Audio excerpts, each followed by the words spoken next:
கைகை வரம் கேட்கிறாள். இவன் என்ன பண்ணியிருக்கணும்? கைகை வரம் கேட்கிறான். இவன் என்ன பண்ணியிருக்கணும்? ஏற்கனவே டிக்ளேர் பண்ணிட்டு வேண்டாம், ராமன் தான் அரசன். இவன் என்ன நியாயமாக பண்ணியிருக்கணும்?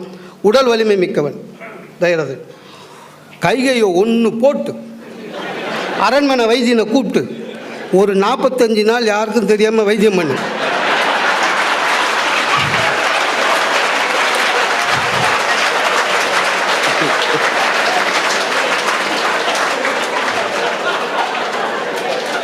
கதையை முடி. நான் 1 வருஷம் கழிச்சு மணிமண்டபம் கட்டிக்கிறேன். சொல்லியிருக்கணும்ல, சொல்லலை.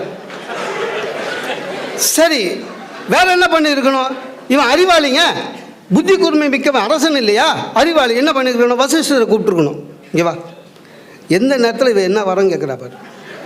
சொல்லியிருந்தானா எல்லா பழியும் கைகைக்கு போகணும். கெஞ்சிறான் சார், கண்ணே வேண்டும் என்னும் ஈயக்கடவன் கெஞ்சறான். கம்மன் நிறைய பேர் படித்து நிறைய அர்த்தம். எனக்கு கம்மன் சில விஷயத்துலலாம் உதவுவான். ஒய்ஃபுக்கிட்ட எப்படி சண்டை போடணும்னு கம்மன் எனக்கு சொல்லி கொடுத்துருக்கான்.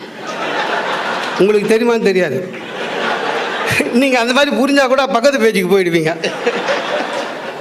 ஆமாங்க, இப்போ வீட்டில் சண்டை நடக்குதுங்க. சண்டையில் கோவத்தில் நம்ம லூஸு அப்படின்னு திட்டிடுறோம் யாரை? ஒய்ஃபை. திரும்பி அவங்க நீ தான் லூசுன்னுவான். கம்பன் அது இல்லை, அப்படி சொல்லக்கூடாதுன்னு சொன்னான். எப்படி சொல்லணுமா? லூசுன்னு சொல்லக்கூடாது. நேராக ராமசாமி பையன் பொண்ணு மாதிரியா பேசுகிற, லூசு மாதிரி பேசுகிற அப்படின்னு ஒன்று. நம்ம அப்பா நல்லவர், நம்மளை தான் இவர் சொல்கிறாரு, சீ போங்க அப்படின்னு. ஆக்சுவலாக ராமசாமி தான் பெரிய லூசு.